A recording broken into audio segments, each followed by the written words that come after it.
Goeiedag. Welkom by ons groot lydensweek waar ons in die voetspore van Jesus volg so kort voor sy kruisiging.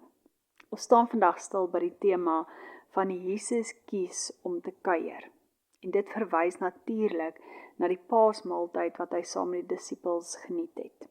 Ons gaan dit vandag lees in Lukas 22. Ek gaan dit vir ons afbreek in 2 gedeeltes wat ons gaan lees en gaan bespreek. Die eerste gedeelte wat ons gaan lees is Lukas 22 van vers 7 af.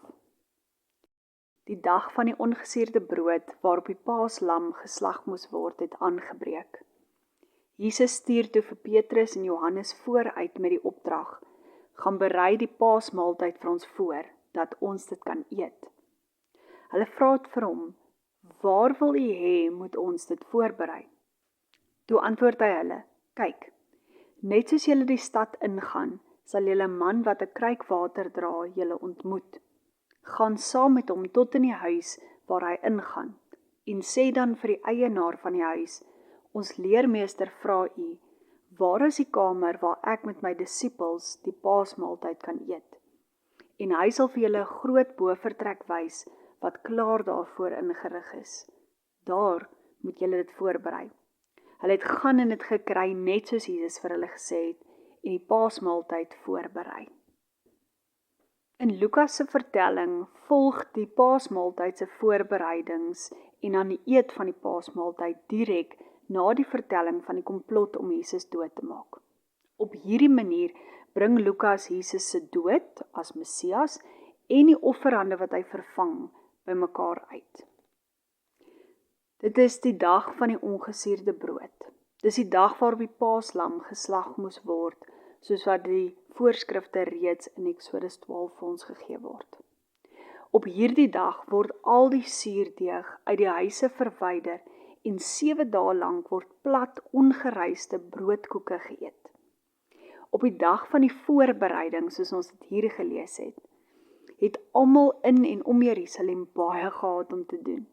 Nie alleen moes die pelgrims 'n lokaal in die volgepakte Jerusalem bekom nie, maar in die lokaal moes daar boonop vir verskeie noodsaaklikhede gesorg word. Anders kon die Paasfees nie behoorlik gevier word nie. Alles moes vinnig gereed gemaak word, want die belangrikste het nog voorgelê. 'n Geskikte lam moes gevind en na die voorhof van die tempel toegeneem word. Terwyl die dan geslag word, het die priester die bloed in 'n goue kruik opgevang en dit aan 'n ry singende priesters gegee, wat dit aan mekaar aangegee het tot by die altaar. En dan daar by die altaar is die bloed aan die voet van die altaar gesprinkel en geoffer.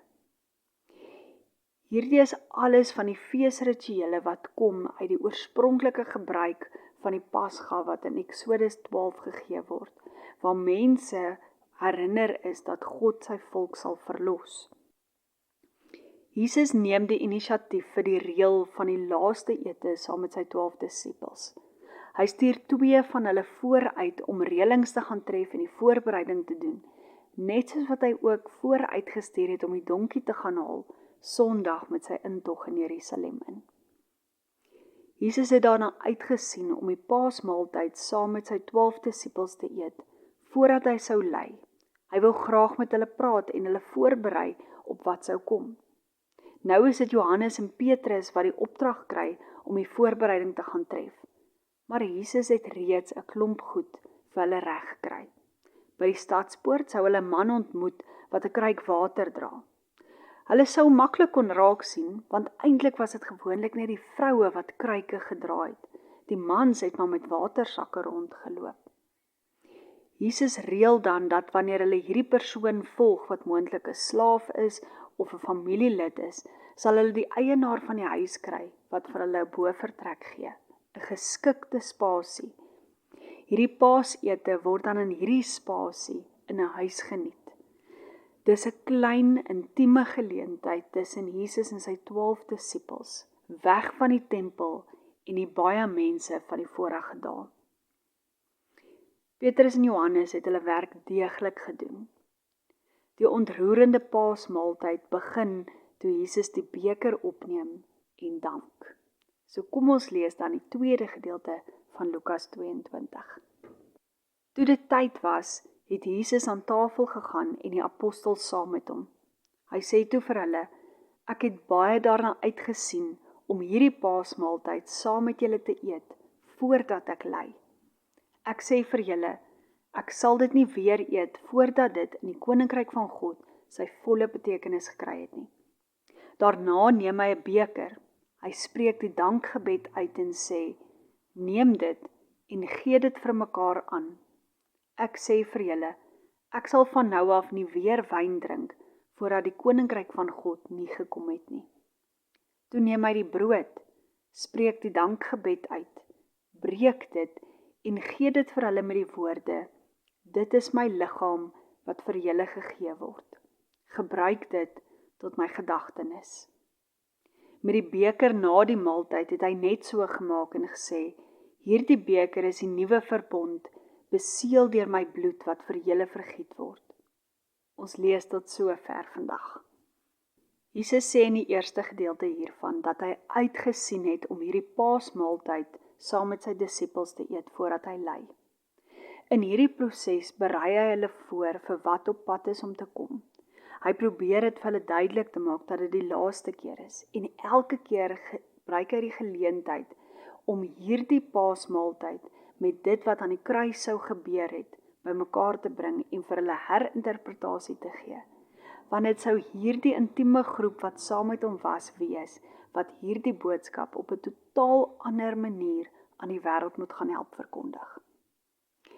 Lukas se weergawe van die instelling van die nagmaal gee nie vir ons 'n klomp uitgebreide detail oor hoe dit gebeur, wanneer dit gebeur ensovoorts nie. Hy skryf reeds in 'n tyd wanneer dit Christene is wat die nagmaal reeds ken. So hy vertel eintlik 'n verkorte weergawe teenoor dit wat ons in van die ander evangelies kry. Jesus gebruik dan hierdie belangrike gedeeltheid van die Pasga wat hulle vier, om die nagmaal in te stel.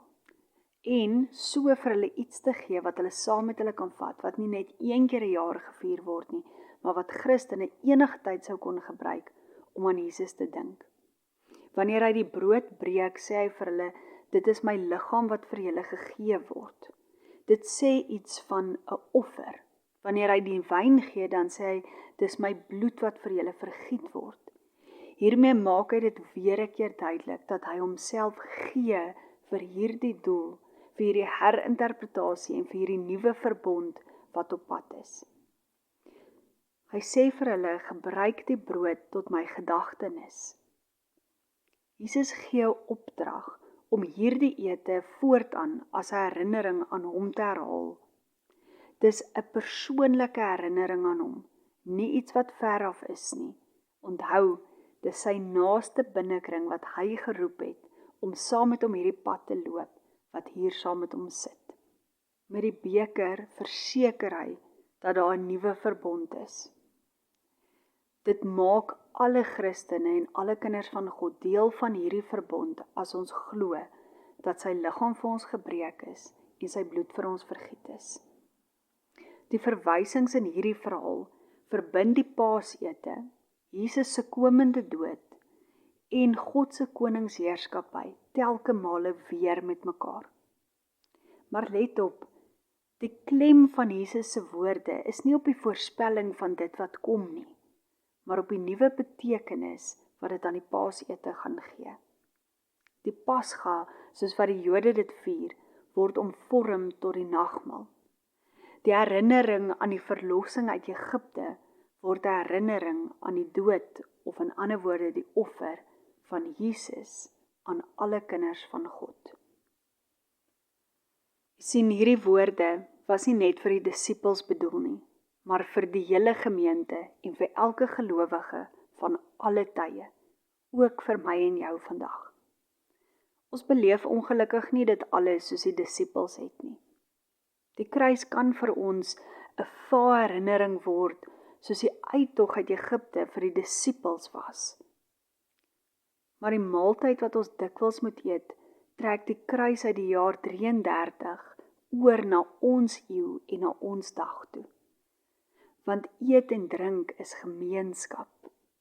En daardeur hou ons gemeenskap met die gekruisigde en die opgestane Here, die een wie se teenwoordigheid in die brood en die wyn 'n teken en 'n seël is. Ons het deel aan sy dood, maar ek en jy weet reeds, ons het ook deel aan sy lewe. Ons sterwe en ons lewe saam met hom, totdat ons die beker opnuut saam met hom sal drink, tydens die groot dagmaal op die nuwe aarde onder die nuwe hemel. Kom ons bid saam. Ons almagtige Hemelse Vader, in hierdie afgelope week het ons die voorreg gehad om saam met U tree vir tree in hierdie laaste week te loop. Here, ons besef, ons is jare daarvan af. Ons konteks lyk anders. Maar Here, tog was dit vir ons so spesiaal om elke dag 'n paar minute te kon afknyp, eenkant te sit, dit te heilig omdat U daarin teenwoordig is, en so bietjie stil te staan by die keuses wat U gemaak het. Nie net vir die mense wat toe rondom U was nie, maar ook vir my. Dankie Here dat U gekies het om nader te kom. Dankie Here dat U gekies het om die sweep te klap en kwaai te wees, sodat mense nader aan U kon kom. Dankie dat U kies om te onderrig, sodat ons van beter mag weet. Dankie Here dat U kies om te ontvang en te kuier, of ons keer op keer te herinner, soos wat U met die hele bediening op aarde gedoen het, dat verhoudings vir U belangrik is. Dat U nie van ons vra om wette na te kom en verlangs net te probeer doen wat ons dink reg is nie, maar dat ons werklik naby aan U sal leef en in verhouding met U sal leef. Dankie Here vir hierdie besonderse Paasfees wat voorlê. Dankie dat ons in hierdie week keer op keer herinner is hoe U voorsien, hoe U vooruit reëlings tref. Mag ons dit in ons eie tyd oor hierdie komende naweek beleef, waar ons Goeie Vrydag beleef, met die seer, maar mag ons die offer raak sien, die keuses wat U gemaak het vir elkeen van ons.